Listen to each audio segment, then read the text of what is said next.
आसमान से फूल गिरा जब चूरो चूर हो गया जब मोहम्मद ने खाया नूरो नूरो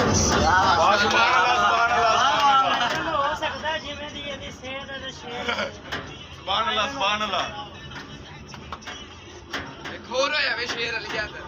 ने एक शेर हो जाए यार गाइस के लिए रात थी वो मेरे साथ थी वो मेरे नीचे थी मैं उसके ऊपर था बुरा ना मानना वो मेरी मर्दों पे वाह वाह माल करके क्लैपिंग होनी चाहिए यार चलो चलो वहां सेटमेंट हो जाओ हां सेटमेंट हां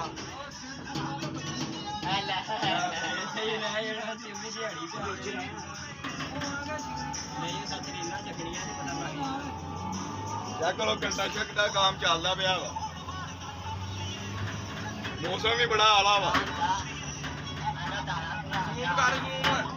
ਨਹੀਂ ਓਏ